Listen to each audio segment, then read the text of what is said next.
Okay, so we're going to begin tonight. It's a very important topic. Emunah Amud HaChochmot. Faith in God being the pillar of all wisdom. We're in the middle of a very important series of topics dealing with challenges, trials, struggles of the 21st century. And as we mentioned last week, atheism is one of them. A great amount of people are struggling to figure out the meaning of life. They may not intentionally be looking for meaning of life, but indirectly they are struggling. And the struggle has to do with not having a purpose in life, not having a clear direction. Atheism has problems, of course, and we dealt with that separately. And I mentioned that it is a delusion. It is the biggest delusion of mankind because it's an escape. It's an easy escape from assuming certain responsibilities, from wanting to lead a purposeful life. And I'm not going to repeat all the reasons of why it is an escape. That was covered in the last lecture. But many people who heard that lecture may come to the conclusion, but wait a minute, so is religion. So is faith in God. Perhaps that's also delusional, as many would like to claim. Well, obviously, it will take more than just one lecture to realize that there's a big difference between faith in God and the exact opposite, the lack of faith in God. What we need to understand here is, why is faith in God so important? I'm not going to try to prove faith in God in this lecture. We've already spoken about that in other lectures. There's a wealth of information about how one can see evidence in creation that points to a creator. We still need to know, however, what value is there in the faith of God. So let's begin with the words of Maimonides, the Rambam, in the very beginning of his very important masterpiece, the Code of Laws, of Judaic laws, Yad HaChazakah. He states as follows: Ki yesod ha-yesodot ve'amud ha-chochmot leida sheyesh shem matzui. It is the foundation of all foundations. The pillar of all wisdom is to know that there is a supreme being, a creator, a force out there that brought everything into existence. So he calls that a foundation of all foundations. He calls that the pillar of all wisdom. What that means is that this is the beginning. This is from where we have to start. This needs to be an assumption. Even though we may not know it very, very well, we need to make that assumption. Later on, I will explain how it's not just an assumption. It's not just a belief, not a blind belief, but it is something that we need to know. He says so clearly. Leida. We need to not just believe blindly, but to know it for a fact. But not everyone begins knowing something as a fact. You begin assuming, you begin believing, and eventually, hopefully, one will know with certainty and with clarity that this is a fact. But he says that this is a foundation. Why is this called a foundation? What is a foundation? Why is a foundation important? When you're building a structure, you need to take into account that the taller the building, the deeper the foundation. A foundation is very important if we want the building to not fall down. We want it to last for a long time. Foundation is just a fact, something that is necessary in order to make sure that this edifice that we're building, this structure, will stay where it is for many years to come. That hopefully not even an earthquake will bring it down. No storm will shatter it. In the same way, we take this into consideration when building a physical structure. The same is true, or should be true, and should apply with the formation of the human being. We all know that the human being takes time to form, takes time to develop, whereas many, many animals, almost right after birth, they're running around. They are somewhat still dependent on their mothers. Some are more dependent for a longer time, but many of them within a short time, they're pretty much on their own. Man is different. From the time he's a baby, an infant, a toddler, until he's an adult, he goes through various stages. He's very much not on his own. He's always in need of his parents. He may think he knows everything, as many kids do. They think they know it all. But when they mature and when they settle down, when that formation takes place, not only physically but mentally, then they realize all kinds of things that they didn't know before. Then perhaps they even admit that they were wrong and that they've made mistakes. Life teaches. We have many experiences in life. Life can be a good teacher. But we would rather not learn from our mistakes. Wouldn't it be better to learn from others' mistakes? Wouldn't it be better if we were able to know exactly what to do in the very beginning without having to figure everything out on our own? But that's not the way it always works out. Sometimes, however, there's a combination. Certain things we learn, certain things we take the advice of others, and certain things we end up learning on our own. Nonetheless, there's no doubt about it that in order for the formation of the human being to maximize its potential, in order for it to be strong, firm, steady, so that he can meet all the challenges that are waiting for him in life, he will be helped greatly if he has a strong foundation of morals and values. And when I say morals and values, I'm not talking about morals or values that are man-made. They need to be eternal values. Eternal values from a God. As the verse says, Reshit Chochmah Yirat Hashem, the beginning of all wisdom is the fear of God.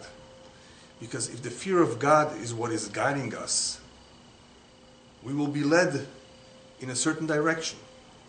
If there's no fear of God, we will be led in a different direction. We want to be led in the right direction, in the best direction. Now, I know that a lot of people are going to say as follows. There are a lot of good people in this world that are good-natured, fine people, that are careful in how they treat others, respectful, without God in their life, without religion. It's true. In other words, they don't have a book of values that they follow. They're just good by nature. Yes, it's true. There are people who are gentle souls, sensitive, fine people, righteous, angels, without religion. I'm not saying that without religion you cannot be a good person. Of course, a person can convince himself to be what he wants to be. He's not a puppet. The human being has free will. He can choose what he wants to be. And depending, of course, on how strong his evil inclination is, depending on his upbringing, the home, the teachers, the friends, the school, the environment, all of that will contribute to molding his personality. You know, we all have certain tendencies, and there are certain children who, by nature, are just very giving. Yes, but man doesn't live forever, and he cannot transmit those values necessarily to his kids or grandchildren. He, on his own, may live a good life, a decent life. But what we're talking about here is a foundation for mankind. We're talking about a set of morals, of values, that's based on something that hopefully will be good for eternity, for all times. And without God, without the faith in God, it is very difficult for man, who's fragile, who's not perfect, and we all know that, to come up on his own with some sort of constitution, if you want to call it, that will be good for all generations to come. Look at the United States of America, what the fathers of this country had in mind, and what Congress is doing today. In other words, what the mentality of society in this country is today. It's very different. What was wrong back then is acceptable today. And there are many, many examples, which I'd rather not go into right now. People change. Their values, therefore, change. Their laws, their man-made laws change. These are not divine laws. This is not God-given. A lot, of course, of what man has adapted is from the Bible. It just happens to be in a religious country, or where religion had some level of influence. They have adapted some biblical laws. A lot of these laws make sense to them. Do they always follow them? Not necessarily. But they can live with it. It makes sense to them. It has worked for them, of course. They're divine in nature. So man has adapted to certain laws, or has accepted, I should say, certain laws that are biblical in nature, but nonetheless, he chooses not to believe in God. In other words, the laws somewhat make sense to him. He's being choosy about what he accepts and what he doesn't accept. The need, however, for a divine law is for the following reason. There's another verse in Iyov, in the book of Job, that says, Ayir pere yulad adam. When man is born, he's like a wild donkey, unrefined in character. Man is semi-animal, but not completely. He is endowed with a divine soul. According to our tradition, man is not just an animal. He has free will, whereas animals operate by instinct. They don't decide whether something is right or wrong. It's pure instinct. Man, being the crown of creation, has the ability to make decisions.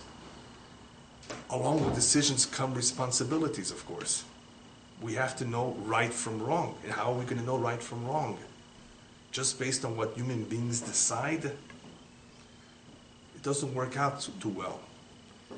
Why do we have wars? Because what is right here is wrong there. They're not in agreement about something. That's usually one reason for war. So because man is unrefined when he's born, and he grows, and eventually becomes an adult with many responsibilities, he could be dangerous. He could be dangerous to society, he could be dangerous to himself.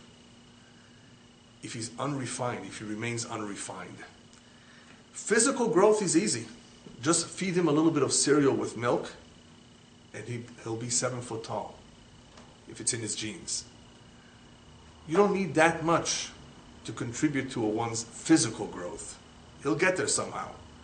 But spiritual growth, refinement of character, where man can really become refined in his character, become a better person, where he can contribute a lot more to society, live a purposeful life, and have a good home, a family, all the good things that everybody would like to have. It requires a lot of work.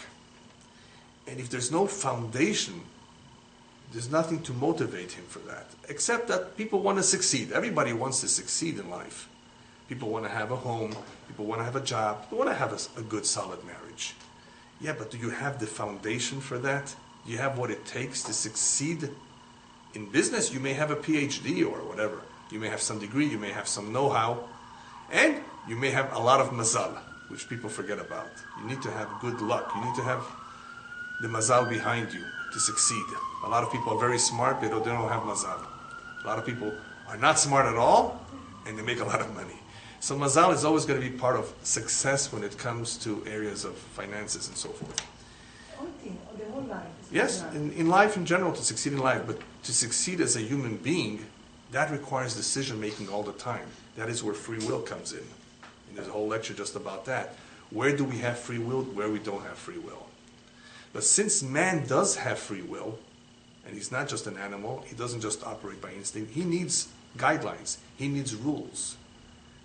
And we all know that this is true because we accept the rules of the police, we accept the rules of the government, we live by these rules. Hopefully we don't break the law, right? And could you imagine if you're on the freeway and somebody decided to erase all the dividing marks? It would be chaotic. There would be more accidents. There has to be some system that regulates traffic. There has to be some system that regulates society, taxation, and everything. I mean, there's a need for all of this. These are things that are acceptable, that make sense to us, even though a lot of people don't like it. They don't like too much government. I can understand it a little bit. But there's definitely some need for human beings to have a certain law and order, as we call it. Otherwise, there's anarchy. When there's no law and order, there's anarchy. And why is there anarchy? Because man reverts to his real animal. He can easily revert to that without God. There's always going to be those that are going to claim, but wait a minute, in the name of God, many people were murdered too. Okay, I'm not going to try to answer every question right now. I mean, we will deal with these kinds of questions when we talk about religions in a week or two from now. What do they have in common? What they don't have in common? Why are there so many religions? A very interesting topic in itself that we'll be talking about separately. Right now, it's just about the foundation. Faith in God, not necessarily what faith, or how you express it, or how you worship, that doesn't matter right now.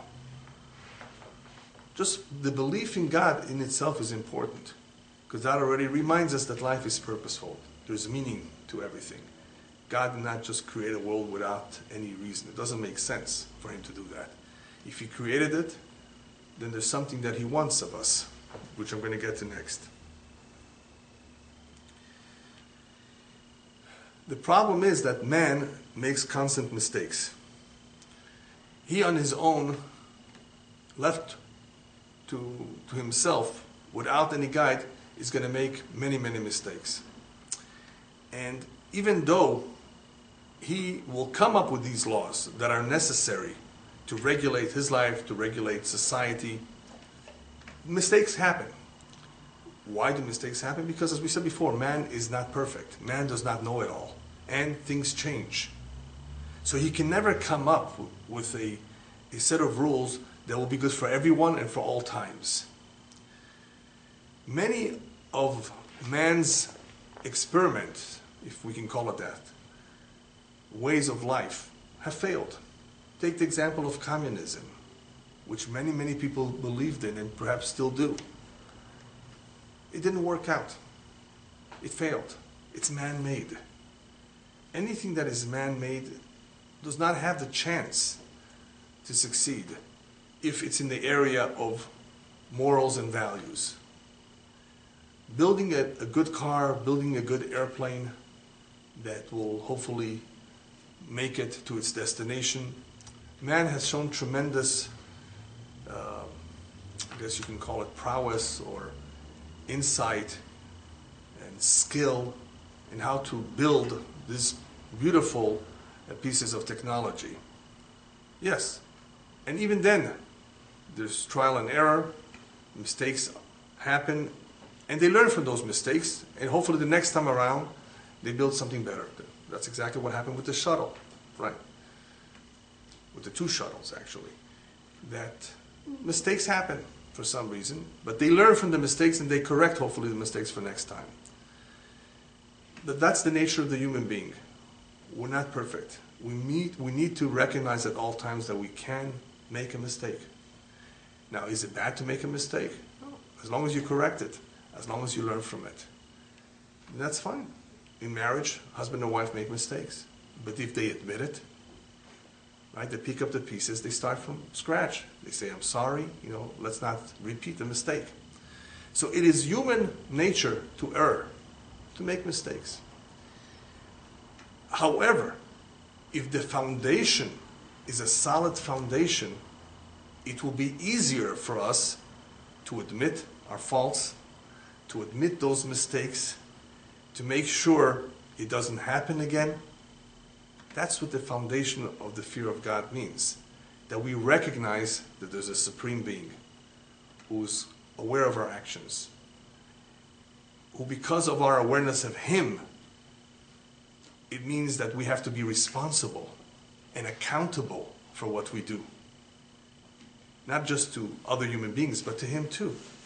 It's going to make a world of a difference in how we live our life. This does not guarantee that one who has faith in God and is religious is not going to commit a crime. So a lot of people are going to ask this question, but wait a minute, I know a lot of people who are religious and they're no good. And I know some people who are not religious who are even better than them. It has nothing to do with religion, whether one will choose through his free will to commit a crime or not, to be a good person or not. Religion is not going to make the decision for him necessarily. It's a good, powerful anchor to hold us back from doing that which is wrong and for motivating us to do that which is right. But is it a guarantee? No. A lot of religious people who were brought up religious, who believe in God, have succumbed to their evil inclination. Why? Because they're not angels. Religion doesn't necessarily make you an angel. You have to choose to perfect yourself. You have to choose to continuously grow spiritually, to become a better person, a better husband, a better friend, honest in business. You have to make these decisions. They're not natural. They don't come by themselves. Yes, some people are just by nature better and honest and so forth, but usually for the average human being, who, as we said before, is unrefined, who's born as a wild mule, he's going to, throughout his life, be making decisions. This is not right. This is wrong. I was at fault here. It was my fault, my mistake. This is not true.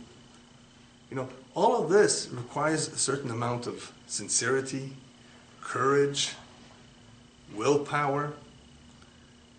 And what helps? If the foundation is there, the foundation of belief in God. Otherwise, it's possible, but it's much more difficult. And even if you accomplish it without the belief in God, can you give it over to your kids? They're going to have to start from scratch. There needs to be something for mankind that will teach them the proper way, right from wrong. Now, but wait a minute. That's assuming God created the world. Right? We already made that assumption. A lot of people are not holding there yet. They might say, yes, this is true, this makes some sense, but that's assuming God created the world. Who told you that God created the world? Right? So obviously, this requires a little bit more investigation. These words, what I'm communicating right now, are intended for those who already have some degree of clarity. That, you know what, it makes sense that this world came about through creation, purposeful, and that did not just happen by itself. Once I believe that, I don't know it, but I believe it, then I guess I can take the next step and prove to myself that this God must have communicated to mankind at some point what he wants of us. The Jewish people believe that he gave us the Torah, and that is our guide. He didn't just drop us down here, create us, bring us into this world of his, figure it out on your own. That doesn't make sense. God creates a world for a purpose. Doesn't he want us to take care of his world, not to destroy it? Wouldn't he tell us, wouldn't he share with us what he has in mind?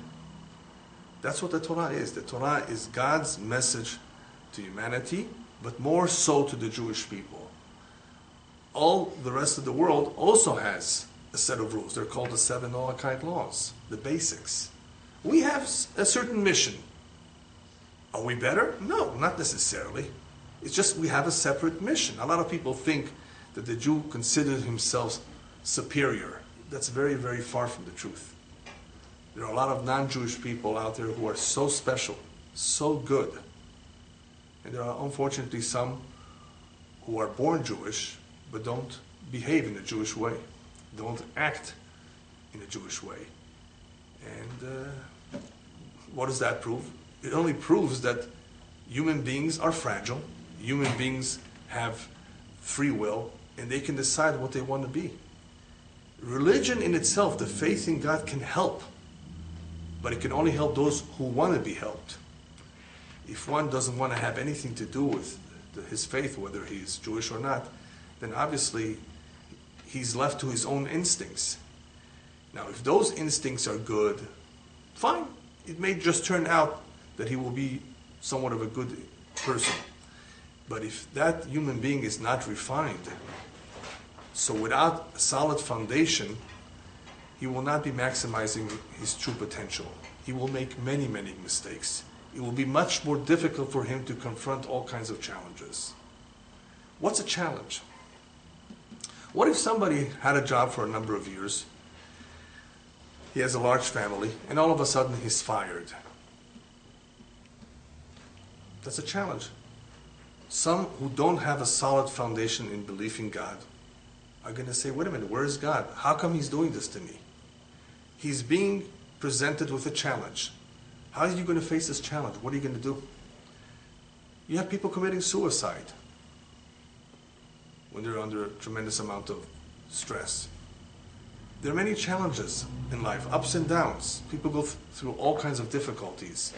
No solid foundation, no faith in God, it's going to make a big difference. How are you going to confront it? Now, of course, you can get help. That may help, or may not. Faith in God helps. If it's properly placed, it could be a big help. We don't have the time to go into every single example of how people should meet these challenges. What does it mean if there is tragedy? There's a whole lecture about how to cope with adversity. There's a lecture about how to deal with the Holocaust. What does the Holocaust mean? Where was God in the Holocaust? Especially for the Jews. How do you explain it? So obviously, it's something that requires further learning. We cannot just answer it in 5 minutes. We will never know fully the ways of God, but we do know that there is some explanation for it. Just that we as human beings do not always, with our limited minds, know everything there is to know. It is impossible. But with the foundation there, it helps.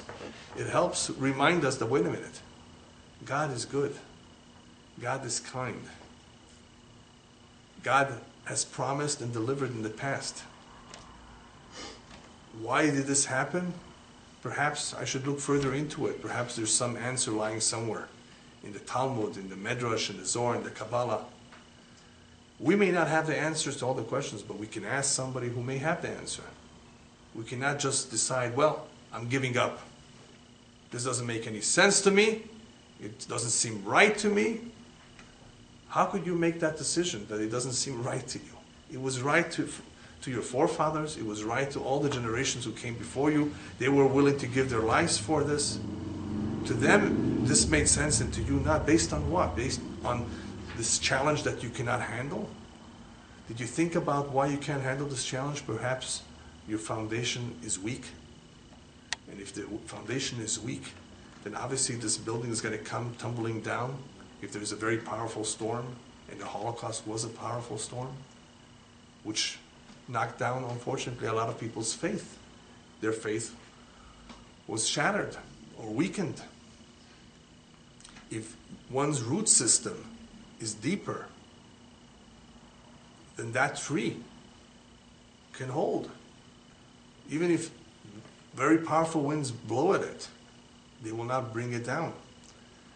A strong or a deep root system, a solid foundation is what's necessary to be able to withstand many of the challenges.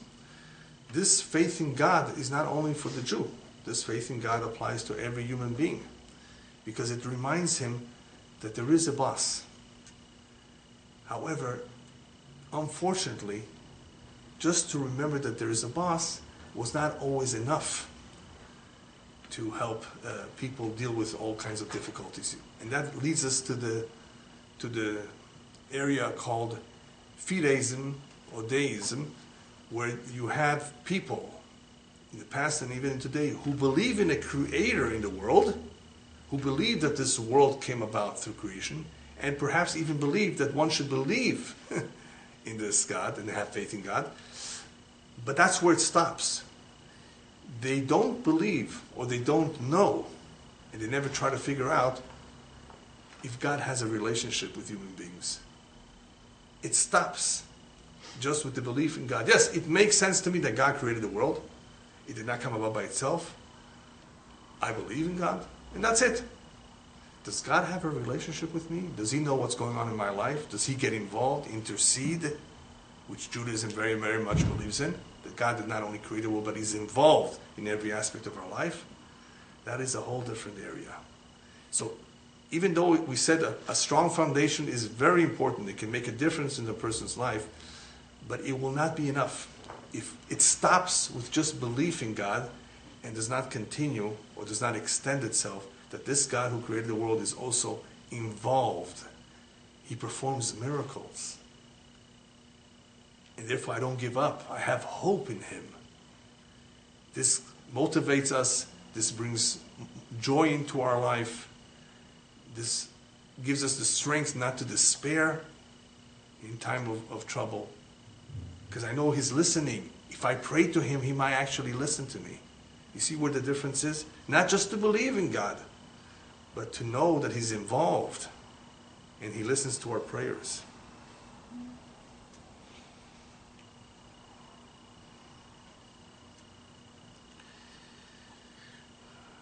Why did they just stop with belief in God? Why didn't they continue investigating what does this God want from us?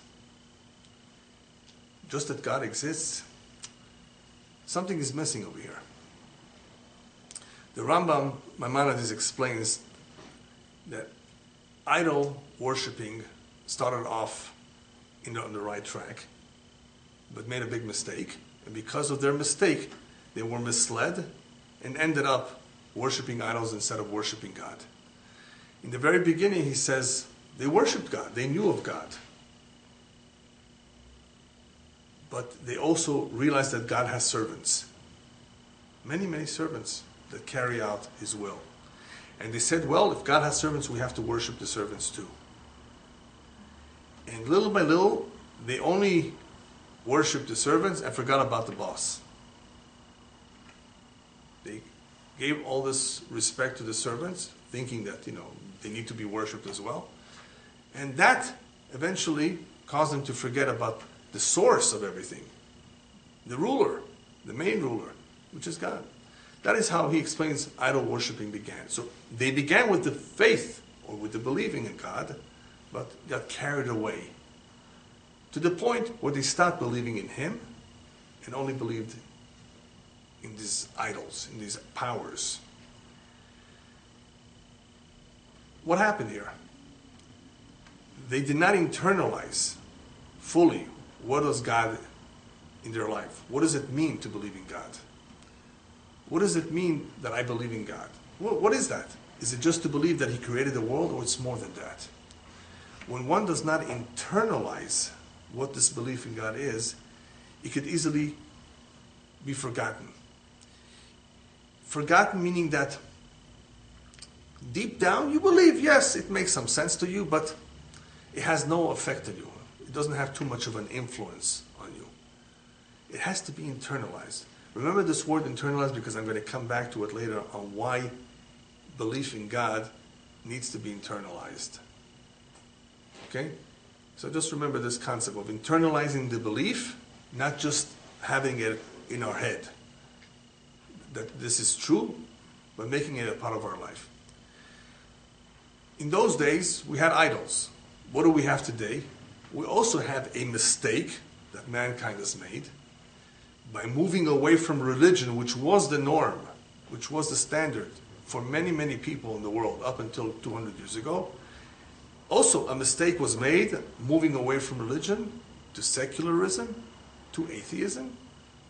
And today, the idols are evolution. This is their belief. It has become a belief. It has become dogma. It's not science. Now, I say this with confidence, obviously, because I've studied it. I wouldn't just make it up. And you don't have to take it from me. Just take it from scientists who are not creationists, scientists who do not believe in God, who said the same thing, that this evolution business is not factual. It's not based on real facts. It's just speculation.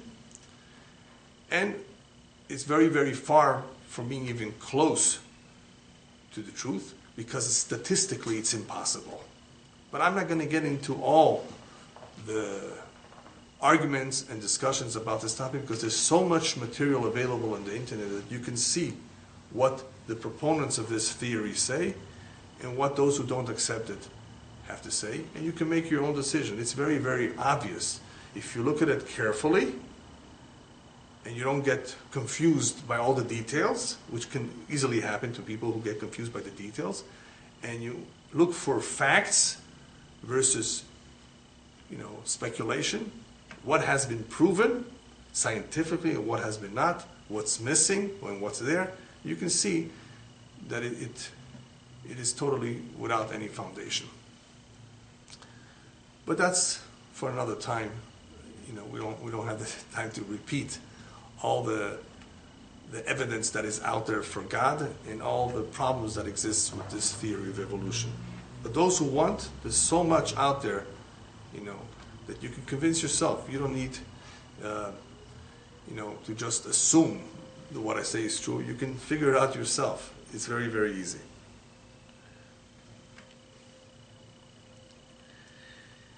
Okay, so we began to say how faith in God is important. What's the proof in real life that it has been helpful? Is there any proof? Is there any evidence for it that it has helped a lot of people? The answer is yes. A lot of studies have been made in Israel and elsewhere, how schools that teach the faith in God are so much better in many, many ways than those that don't teach faith in God. Those that attend schools where God is taught don't have a problem with drugs. Kids that grew up with drugs and have become addicted, if they were introduced to religion, it made a big difference. It was very helpful to get them, I forget the word for it, to get them rehabilitated from the drugs or from alcohol. It's a known thing, it's a known fact that religion has been very helpful with the youth and with adults to be able to overcome certain addictions, certain problems. So it's not only the schools that are doing better, it's also people who have had all kinds of issues, all kinds of problems. As a result of belief in God, they've been able to overcome many of those problems and realize that all that they thought that brought them happiness, so-called happiness and satisfaction, was really vain, was really empty. And the true happiness and the true satisfaction came to them spiritually when they embraced religion, when they strengthened their connection to God. That is when they began to feel more meaning in their life and more satisfaction in what they do. True satisfaction. And this is obvious. This is from studies that were done in various locations, various countries, where it was clear that those who have adopted religion or faith in God in their life, it showed in many areas. It showed in marriage, where men and women who were not getting along as a result of becoming more religious, even if one of them became more religious, the level of tolerance grew for overlooking the other's faults. Because all of a sudden life took on a different direction, more meaningful direction, with purpose. And it wasn't just about making money and enjoying life, pleasures of life, all these vanities. It was more spiritual. So a spiritual home, a spiritual life, is definitely a healthier kind of life. And a spiritual life, we're talking about a spiritual life that is based on the foundation of faith in God. You can have people who are spiritual without that too. Yes, that's 100% true. But again, we were talking about something that is good for all times, something that does not change. Let's talk a little bit about change. People have come up with all kinds of beliefs and all kinds of values of their own. And those values and beliefs proved out to be wrong or proved to be inconsistent. In other words, double standards, as they would be called. Let's take an example. The Spaniards. The Spaniards, when they came to Mexico and they saw what the Aztecs were doing with human sacrifice, they were in complete shock. It was against their values. But these same Spaniards were willing to burn people because of their beliefs in Spain during the Inquisition. You see the double standards? Yes, they have certain standards, certain things were shocking and repulsive to them. But why did you do this in Spain to people who were citizens of your country just because they didn't believe in your God? When it's not based on faith in God or fear in God, it's not something that you can rely on. It's not something that will last. It will produce double standards. There's another problem also with human beings coming up with standards of their own. What right does the United States, for example, have to tell a country in Africa or Indonesia cannibalism is wrong? You know what cannibalism is? To eat other human beings. Or to do whatever it is that they think is wrong. We believe it's wrong. But they believe it's right. Who's to say you are right and they are wrong? What makes you believe that their standards or their morals or their values are more correct than these people? We don't have more right than anybody else unless it's coming from God. If it's man-made, if human beings are the ones that are deciding what something is right, what is right and what is wrong, they have no more right than somebody else saying that to them this is right and this is wrong.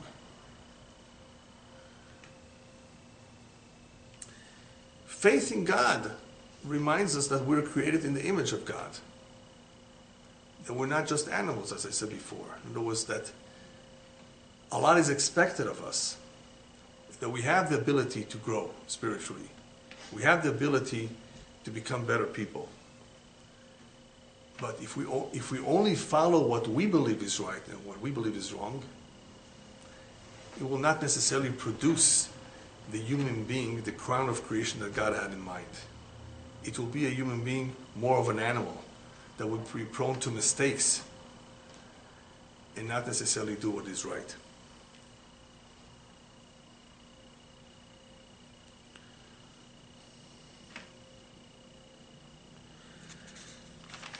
In all the discussions about faith and evolution and all sorts of beliefs, you find there are many, many arguments between scientists about what is right and what is wrong, what makes sense and what does not make sense. Arguments abound, and it's okay for people to argue and to exchange ideas. You know when something is wrong?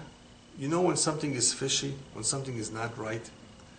When those who are arguing for what they think is right make fun of the other side, of their opponents. Then you know that this is not about the truth.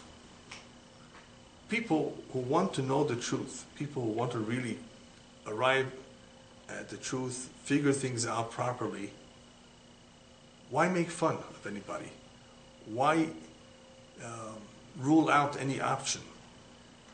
Even if evolution were to be true, why rule out that God is the one that brought this about?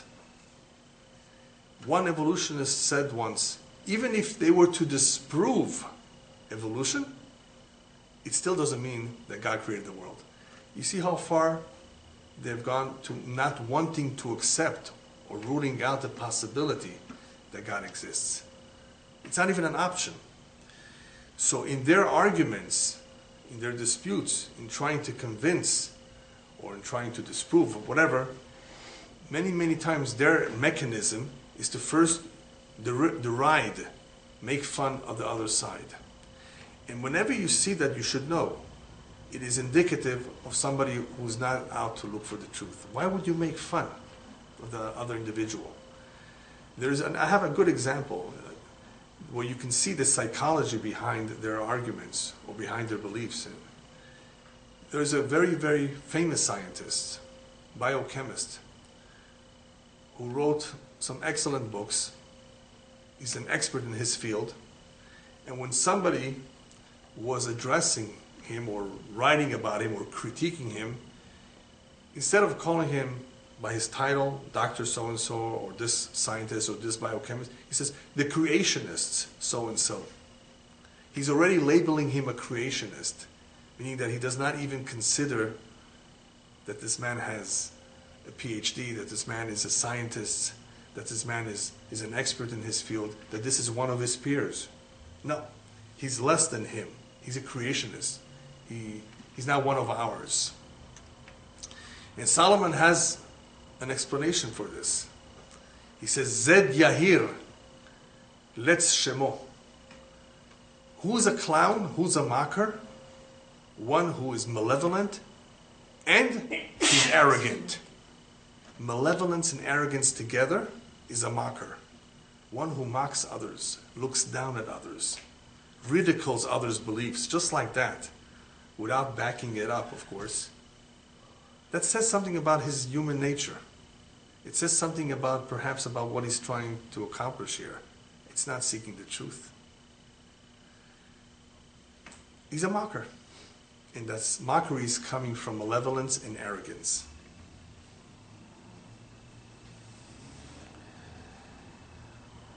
Then why are there so many disputes? And why are there so many disagreements? Why are there so many issues that cannot be resolved between scientists?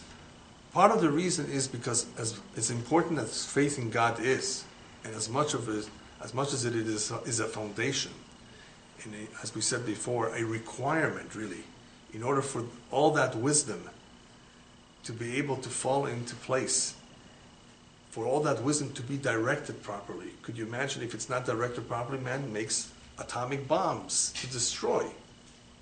So that's what I'm talking about, directing all that wisdom properly to the right channels. So without that foundation, I mean, man is capable of all kinds of terrible things. So why should there be more and more disagreement about that? One of the reasons, or part of the problem is that a lot of people, when they're confronted with this foundation, the faith in God, they already have many questions about God. You want to tell me about God? You want to tell me about the foundation of God, of the faith in God? I have many questions and issues with God. I don't understand this, I don't understand. Wait a minute. Why start from the highest rung on the ladder? Start from the bottom. Start from scratch. You're starting all the way up there. You're expecting to know everything. You have all these questions. That's going to interfere with your honesty, with your honest pursuit of the truth. Start from scratch. Wait a minute. Does it make sense that God created the world? Does life have purpose and meaning? Start from zero. That's always a good thing to do. A lot of people have many questions and complaints about God that they never get themselves to the point of wanting to embrace this, wanting to make this part of their life.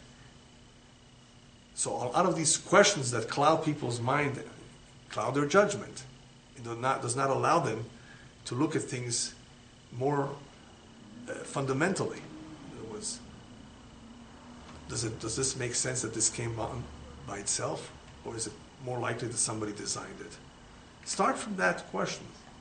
Then take it one step at a time until, as we said earlier, there is knowledge, there is yediyah, to know something. And knowing means to internalize. Remember we said before about internalize? When a person internalizes something, it becomes a part of him. It becomes part of him because he's constantly aware of it. That is why a lot of people make the mistakes in thinking that you have to prove to me that God exists. Faith does not work like science, that you prove it in the same way you prove science. Faith means to believe. But it can be proven. There's a lot of evidence, but not at stage one. Stage one is to make certain assumptions. Stage one is to feel comfortable with it. Stage one is to accept the possibility of it. To begin to reason with it. That's step one. Step 2, 3, 4 takes you to knowing it, to proving it. And not everybody gets to step 4. Not everybody makes the time to read books, to observe creation, to take out his telescope, to go for a dive, scuba diving, and to look at all the wonders of creation, to be impressed with the migration of birds. Right? Not everybody has the time or the interest to go to that level of knowledge. That's deeper knowledge. Then there's the Kabbalah, the mystical knowledge. So it's gradual. So you can't make that a requirement. I will only believe if you prove it to me 100%. Wait a minute. You can't do that right away. First, start from step one. And eventually, maybe you'll internalize it. Because that's what faith is all about. Faith is an awareness. It's something that we internalize. It is not necessarily proven to us like science is. And that is a big problem, because these guys who don't believe are putting the burden on those who do believe. Prove it. Prove it scientifically. It doesn't work like that. What is faith? Faith is faith. It's not necessarily meant to be proven. It can be proven. There's a lot of evidence for it. There's a lot of evidence. But you don't begin with the evidence. You begin with accepting it. You begin with some level of logic. And that comes from the soul. The soul that we have within us is capable of relating to this God, because the soul is divine. But the problem is the soul is caged in a physical body with all kinds of desires and wants, and resists, as we've said in previous lectures, this idea of, oh, this God is going to tell me what to do. Yeah, but the police tell you what to do. The government tells you what to do. You are told what to do all the time. And you follow. The doctor tells you what to do. You accept it blindly. He scribbled a prescription, and you say, yes, this is holy. How do you know it's going to work? You know, doctors make a lot of mistakes too. But just because he wears a white gown, he's more believable to you? Right? So people don't think about that, you know. This could be helpful, the belief in God. It could be very, very helpful. And it's not just like that you're going to believe just 1, 2, 3, and it can easily be proven. Yes, it can be proven, but you don't begin with that. The whole idea of emunah is to internalize this awareness of God, not so much to prove it with facts like science. Because it's a belief that we feel. It's a belief that we are aware of. It's something that we internally can connect to, because it's something spiritual. It's not something physical.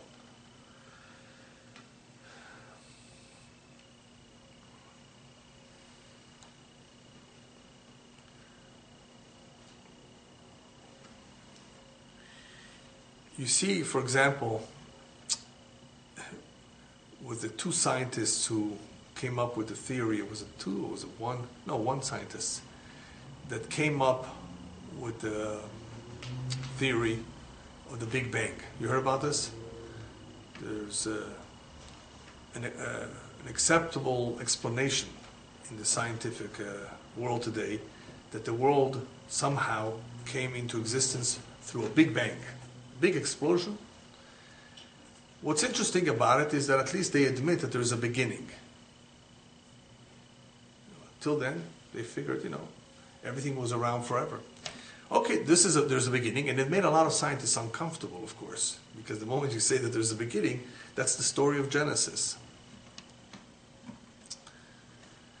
Okay, so he got, I think, a Nobel Prize for it, proving how the universe came about through a Big Bang. And then they asked him, well, and how did this come about? And why did it come about? How did this all get started? I don't want to think about that. He refused to address that question. That doesn't matter to him. That's not important. What you see is that a lot of these scientists, they do well trying to figure out why certain things happen, but they don't bother to figure out why or what the purpose of. In other words, the scientists figure out how these things happen, but they don't bother figuring out why. Why? How could this be? For what reason? For what purpose? That they don't want to deal with. That's not science, they'll tell you. Leave that to the philosophers. Yeah, but why not? This is a very important question. Why did this come into existence? The way you say, the way you claim it did. No, I'll tell you how. I don't want to deal with the question of why. Obviously, they're bothered. It's something that they realize has certain consequences, this belief in God. The same thing happened with those who discovered the DNA. The two scientists who discovered pretty much the blueprint of creation, the signature of creation in everything, the DNA. And they asked them also, what do you don't you see that there is a God? Don't you see that there is something out there that this basically proves that there is design? Because that's what the DNA does. I mean, it's an incredible discovery that sheds a lot of light that there is some design over here. You know what they said? Yeah, you're right, there's no evolution. It must be that aliens from some other planet or universe came and seeded this planet with intelligent life. And they call that directed panspermia. To them, this makes more sense than to believe that there is a God. Look how far they're willing to go and to just discount the possibility that there's a God that created the world. Instead, all of these fanciful ideas. Everything is possible, everything is acceptable except for God. So what's the explanation for this? Why are they running away? Kohelet, Ecclesiastes, Solomon has an answer for this. In English, it's translated, for God made man straight, but they sought many intrigues. God made man straight. He's capable of figuring things out if he chooses to. But he seeks intrigues. He seeks all kinds of excuses to run away from it. What complicates, however, the situation, as I briefly touched on it last week, is another verse, that Zelumat Zeasa. God has made one correspondent to the other. What that means is that in order to enable free will to exist, for man to really be able to choose between believing and not believing, Zelumat Ze, God has had to make a world or a system where the belief is as much believable as the lack of belief. In other words, there will be enough power out there, enough things to tempt people, to convince them that everything happened by itself through evolution or through some other form. In order for there to be free will. Otherwise, imagine if faith was common sense and very obvious and clear. Then you wouldn't need faith. Right? Faith means that it's not so clear. There is an element of leap of faith that's required. You have to search it. You can discover it. And that's part of your mission. And that's only because we are enclosed in a human body, in a physical body, that we have these struggles, that we have these continuous battles of yes or no. And if there is a God, how does this happen? We don't have all the answers to all the questions. We will never have. While a human being is alive, it's not possible for him to know everything. Once he leaves this world, once he heads upstairs, then he knows the truth. In the meantime, this is one of his struggles. There are many, many things to tempt him. There's that serpent out there in different incarnations trying to lure him. Don't believe this. This is nonsense. But if one is, of course, honest and he realizes that this could make a big difference to his life, if he has this as a foundation, then he should take the time to try to figure it out and not ridicule it, not rule it out. At least give the benefit of the doubt to all those scientists who lived before you. Great men, great minds like Galileo Galilei and Isaac Newton. Give them the benefit of the doubt. Why did they live by this? Why did they accept this? Why was this so normal to them? They didn't even question it. Perhaps they knew something. Perhaps they were honest. Perhaps they sought the truth.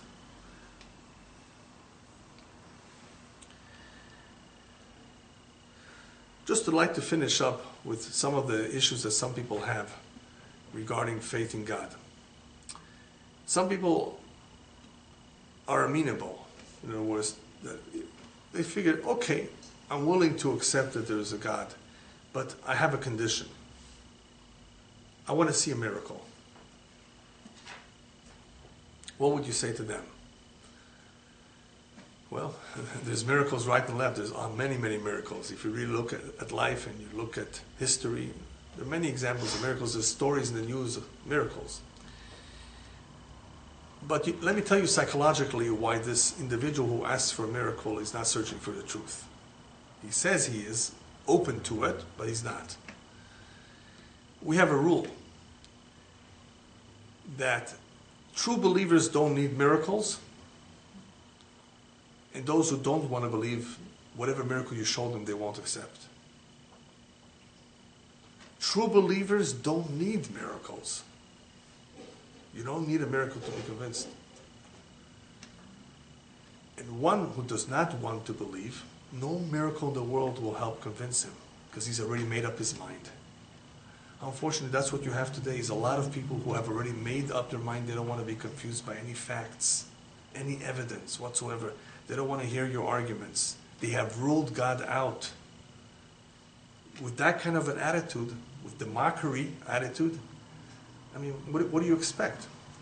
It is not possible for these kind of individuals to ever have an open mind to creation or to God. It's impossible. It's almost impossible. There have been a few scientists, however, the exceptions, who have believed in evolution, strong believers in evolution, but towards the end of their life they said it's wrong. They were honest enough to say that. And these are not religious people. There are some ex-evolutionists. Why? Why did they change their mind? Ask them. You know, those who have a problem with of course, with believing in God and are die-hard believers in evolution. Ask ex-evolutionists. Don't ask creationists, don't ask religious people. Ask the ex-evolutionists who are scientists in their own right. What made you change your mind? Have a discussion, a dialogue with them, and they'll tell you the truth. So, a miracle will not make a difference. A miracle will not make a difference for another reason. There's a beautiful parable of a child who was a child prodigy. He knew how to play beautifully piano. And he was so good that the school where he performed gave him a certificate after testing him. After he demonstrated to them, they gave him a certificate and he hung it on his wall. His father was very proud of him. One day a guest came to see the father. And the father was telling this guest, this friend of his, my son, achieved a lot in this area of music. He's very good in playing the piano. He demonstrated in front of a lot of people. He got a certificate. And the friend said, I don't believe it. I want him to prove it to me. I want him to demonstrate it to me that he knows how to play. And the child said, no. That certificate on the wall is sufficient. That I did it once, that I demonstrated it, people heard me, saw me, they were happy, satisfied, and I got the certificate. Every time somebody comes to this house and asks me to prove it to them, I have to prove it all over again? No. And that's exactly what happens today. They want proof. But God proved himself once when he gave over the Torah to the Jewish people. It happened once when millions of people heard his voice. They were witnesses. No other religion can make this claim. That millions of people heard his voice. And they told us. They didn't lie to us, what they heard and what they experienced. This was a real experience for them. It wasn't witchcraft. They were convinced that this is God. They saw it. Does God have to prove it all over again? To every guy who's going to come up and ask, I want proof again. God, if you exist, I want you to speak to me too. I want you to perform miracles for me too. I already proved it once. And there's a certificate that is the Torah, where it says that I've done it. I'm not going to have to prove it time after time. I'm not going to do miracles time after time just to prove that I'm around. And you know what? He still does miracles. God still performs miracles, but we're not aware of all of them. Miracles happen every single day. But if somebody wants a miracle, wants proof, he's not necessarily going to get it the way he wants it. We must not forget, part of it is to enable free will. If everything was provable easily, then we would be like puppets. God doesn't want a world of puppets. He wants there to be equal choice between doing what is right and doing what is wrong for reasons that only He knows. He wants us to be able to deal with the challenges of life in order to reward us with the ultimate good, as the Kabbalah teaches. He wants us to earn our ticket to the world to come by doing the right things, not by automating the system. If that's all He wanted was puppets, He could have done that too. No, He wants people to earn their share to the world to come. He wants them to earn it by doing the right things, by performing good deeds. That's His way. He chose to do it that way. So therefore, He's not going to prove it every single time. Because of the difficulties, nonetheless, in believing in God, in having pure faith in God, especially in our times, in our generation, I just put together a quick list of some suggestions that can help people strengthen their faith and arrive at this conclusion that God in fact does exist. For the Jewish people, we have a tradition that learning Torah is very, very important, because not only will the Torah guide us, the Torah has a tremendous amount of spiritual light that will enable the soul to see with greater clarity. And the soul is what ultimately connects with God. So through learning Torah, one is able to reach that awareness.